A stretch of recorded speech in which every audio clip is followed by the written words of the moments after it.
Hey, gang. So where we at? We're creating an album from scratch. You're watching Big Bad Ed go through all the processes and hoops and banging his head against the wall, trying to create an album from scratch. But the first and most important thing to know about this is you can do this. I'm doing this by myself. Like normally, yes, I would do it in conjunction with a bunch of musicians in a room, but I have made records like this, maybe with one or two other people in the room coming in and doing it, or doing it all myself. It's not my preferable way to do it, but you can do this. You don't have to be Prince to do this. You just have to, in this case, I would say, you have to take a particular point of view, a particular approach, a point of attack, and say, this is what it's going to feel like, this is what it's going to be, this is what I'm shooting for. And in that case, you have a template, right? You have a roadmap, and you stick to that. And I think that's very effective. Now, we're 5 songs in, we're halfway through this album I never expected to make. So I hope you're getting something out of this. Again, if you have any questions, let them rip.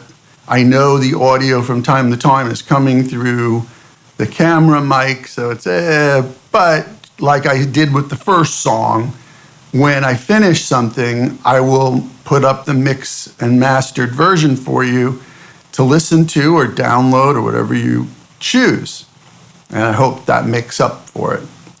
In the meantime, 5 songs in 2 weeks is a lot. By yourself, that's a lot. And I haven't been going, normally if I was in the studio, I would work a 10-hour day. I kind of like the David Bowie approach, which the last 20 years of his life he said, look, we're working 6 hours a day and that's it. Because after that, we're just getting the law of diminishing returns. I kind of agree with that. Early in my career, we were working 20-hour days because we paid for the studio, so we were going to get as much out of it as we could. We were young. I think it worked. That's the Somewhere South of Here album. We had no choice. We had very little money. We had to do it, and I sort of think it worked out. Would it have been better if we weren't working 20-hour days? Probably, actually, but we did okay. But I would say 6 to 8 hour days, that's okay. That's probably what you should shoot for. And I've been doing probably that here at home, doing this project the last couple of weeks. So we're 5 songs in. All 5 songs are done. Well, 1 is mixed and mastered. The other 4 are now done. You saw I did the vocal on The Rumble. That song 4 is now called The Rumble. Song 5 is You Will Never Take My Love Away from Me. I did the vocal on that yesterday. I didn't record that vocal because I knew I was going to do multiple takes because it's a pop song. I'm going to make sure every word is perfect in a pop song. All those other songs, I'm going for a performance. So song 1 through 4, they're just performances, right? They're all one take. Song 1 is one take, and the rest of them are The Rumble is one take, and the other 2, maybe I changed a word or 2. Let's talk about words, by the way. I went back and redid The Rumble, and you saw that video by now too. So I did that the next day after the original take. I did another couple of passes, and yes, it ended up being one take because I changed 2 words. So I changed lyrics from the first video that you saw me singing it, and then the next day I was like, yeah, that would be better if this word was have. You know what I mean? I took 2 words out and put 1 word in, have, and then there was something else I changed a word. That's how important it is. I was talking about telling the truth. Sometimes you write a lyric and you have to sing it and hear it through the headphones and feel it with the music to know whether it's the truth. And then you'll be going, oh, yeah, I would change this, or I would do that. That's what it's about. So don't be afraid to change words or lines or whatever you need to do to really get down to the essence. You know, my mentor, Scott Kempner of the Del Lords, the late Scott Kempner, was like, you know, every freaking word matters. And it does. So, and matters. The word have instead of we've got, you know, whatever. It all matters. So, that said, we're at song 6, and I've got song 6 queued up. It's going to be known as Rotten Dream. The interesting thing about song 6 is it started as a song that I thought was going to be titled Bethlehem Steel, because it just, you know, Bethlehem Steel, it just sung well with the music that I was writing. And I thought I could make some sort of analogy between the fall of the steel industry, Bethlehem Steel being one of the major proprietors back in the 70s, and where we are today, and how we've let things slip from our grasp and not taking care of the people that built the country. That was the original intention of the lyric and the song.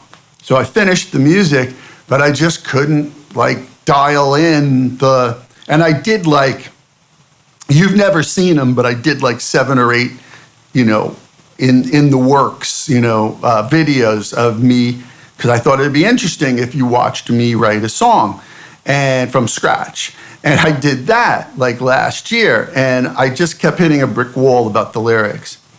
And then one day I said, Knucklehead, what are you doing? If this ain't happening, if this isn't flowing, if this isn't working, it's because it ain't you, and sometimes you need to realize that. But then the same day, I heard something about an old girlfriend that I used to run with back in the 90s. Somebody had told me something, you know, in a phone call. And I was like, oh yeah, you know, I really liked her, but, you know, there was some things we went through. Some were my fault. Actually, in this case, a lot were her fault. And I don't think she knew she was doing it. It wasn't malicious. Anyway, so I started writing about it. And it ended up being Rotten Dream. And yeah, the song's called, number 6 is called Rotten Dream. It's kind of like a power pop song. You'll hear it in the next video. And it'll be interesting because I hear it with the big production. I mean, real drums, not even programmed drums, and a real ragged kind of power pop thing. I don't think we're gonna do that because that's what the obvious approach is. So in this case, that's not what I'm gonna do. I think I'm gonna stick to doing it acoustically and just some very subtle percussion and some low end somehow. And that's it.